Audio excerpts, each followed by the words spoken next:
My name is Taylor Brooks, and if you'd caught a glimpse of me on the opening night of my first solo gallery show last spring, you'd have seen a woman beaming under the soft glow of Portland's art district lights, surrounded by strangers admiring my photographs, yet feeling a hollow ache in my chest from the empty spots where my family should have been.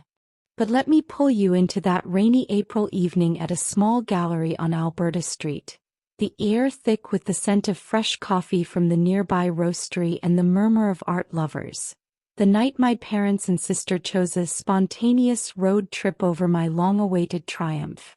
It was the moment their casual text, "Congrats, Tay. Looks fun," revealed the truth. They'd forgotten my milestone because it wasn't as big as my sister's job promotion, a betrayal that hit like a sudden Oregon downpour, soaking me in hurt and disbelief. But that pain sparked a quiet fire in me, transforming me from the overlooked dreamer who poured her soul into every frame to a woman who learned to celebrate herself, boundaries and all, reclaiming my spotlight with a strength I never knew I had. I grew up in a quirky bungalow in Portland's Hawthorne neighborhood, where the streets buzzed with food carts serving kimchi tacos and bike lanes weaving through rain-slicked pavement. Our backyard was a tangle of raspberry bushes that Mom turned into jam every summer, the jars lining our pantry like little jewels. My parents, Mark and Susan Brooks, were classic Pacific Northwest folks. Dad, a software engineer who worked remote before it was trendy, his home office a fortress of sci-fi novels and glowing monitors where he'd debug code late into the night. Mom, a high school counselor who spent her days guiding teens through college applications and her evenings tending her vegetable garden or volunteering at the local food bank, her hands always smelling faintly of rosemary. We weren't rich, but we were comfortable. Family vacations meant camping in the Columbia Gorge where we'd roast marshmallows under starry skies. Holidays were potlucks with neighbors bringing vegan casseroles. And birthdays featured Mom's homemade cakes that often leaned like the Tower of Pisa but tasted like love. I was the middle child, sandwiched between my older brother Alex, the academic star who aced every math test and moved to Seattle for a tech job, and my younger sister Megan, the outgoing charmer who could talk her way into or out of anything. From age 10 I found my world through a lens. Dad's old Nikon camera, a clunky relic he let me borrow, became my treasure.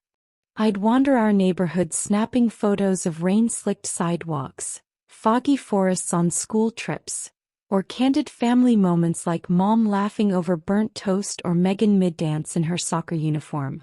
"You're our little artist," Dad would say, ruffling my hair, but it was always with a pat like a hobby, not a future. Megan? She was the achiever, her soccer trophies and debate awards crowding shelves while my photo albums gathered dust in my room. "Megan's got that drive," Mom would gush after her games, while my school art shows got a quick, "nice job, Tay," before the conversation shifted to her next match. High school was where the divide deepened. I poured my heart into the photography club, spending hours in the school's darkroom, the sharp scent of developer chemicals mingling with the thrill of watching my images emerge on paper. I dreamed of gallery shows, of telling stories through gritty street shots or tender portraits, capturing life's raw edges. But college loomed and my parents pushed practical paths. "Photography's fun, Tay, but what about teaching or business?" Dad said over dinner, his fork pausing mid-bite. "You need stability." I compromised, enrolling at Portland State University for graphic design, a way to blend art with a paycheck. To afford tuition, I worked barista shifts at a hip coffee shop in Nob Hill, steaming lattes for hipsters in flannel while sneaking photos of morning light filtering through the shop's fogged-up windows. The grind was relentless. Classes, shifts, late nights editing designs on my secondhand laptop. But I kept photographing, submitting to local contests, small galleries, anything to get noticed. Rejections piled up like autumn leaves. Not quite right, lacking focus. Form letters that stung worse than any critique. Megan, 2 years behind, sailed through with scholarships for her marketing degree, her internships at flashy Portland ad agencies earning parental cheers. She's going places, Dad would say at our family dinners, passing the mashed potatoes, while my freelance gigs, designing logos for local bands, selling prints at craft fairs, got polite nods but no fanfare. It's a tough field, Tay, Mom would say, her voice gentle but final. Maybe focus on your job. I pushed on, my tiny apartment in southeast Portland, a cluttered studio of camera gear, prints pinned to walls, nights spent editing under a flickering desk lamp, the glow reflecting my quiet stubbornness. The gallery show was my breakthrough, a dream clawed from years of rejection. After dozens of submissions, each a leap of hope met with polite no's, I got the email from a small gallery in the Alberta Arts District. A funky spot with exposed brick walls and a loyal crowd of local artists and hipsters. Solo show. Taylor Brooks, Urban Whispers. It read, offering me space for 20 pieces. I screamed, startling my cat Milo, who darted under the couch and danced around my kitchen, coffee mug in hand. This was everything. Months of curating my best work. Black and white shots of Portland's rainy streets. Neon signs glowing through mist, portraits of strangers in coffee shops with eyes full of stories, abstracts of fog-shrouded bridges that felt like my own heart's haze. I poured my barista savings into frames, printed invitations on textured paper, even planned a modest wine and cheese spread for opening night. This is it, I told Megan over coffee at my favorite shop, the air smelling of roasted beans and rain. My first real show. You'll come, right? She hugged me, her smile wide. Wouldn't miss it, Tay. I called Mom and Dad, their voices warm over the phone. Proud of you, kiddo. We'll be there. I spent weeks preparing, hauling frames in my beat-up hatchback, hanging prints with trembling hands, practicing my artist statement until it felt natural. Friends from the coffee shop hyped me up, my art group critiqued layouts, and even my boss gave me the night off. You're gonna kill it, she said, tossing me an extra bag of coffee beans for the event. Opening night buzzed with energy. The gallery's warm lights bathed my photos, each frame a piece of my soul, gritty, tender, alive. Strangers mingled, sipping cheap Merlot, murmuring about my work. A local critic from Willamette Week nodded approvingly, scribbling notes. I wore my favorite black dress, hair pulled back, feeling like I'd finally arrived. But as the clock ticked, 7 p.m., 8 p.m., no family. My phone stayed silent, the crowd's hum unable to drown the growing knot in my stomach. At 9 it buzzed. Megan's text, sorry, spontaneous road trip to Cannon Beach. Congrats though. Looks fun. Then Mom, great job, Tay. Saw the gallery post. Busy here but proud. Dad echoed with a thumbs up emoji.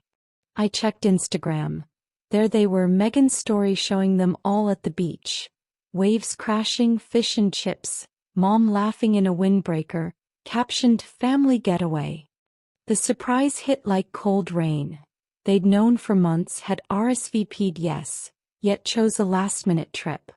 I smiled for the crowd, sold 3 prints, answered questions about my process, but in the gallery bathroom mascara smudged as I cried, the mirror reflecting a face I barely recognized, hurt, small, unseen.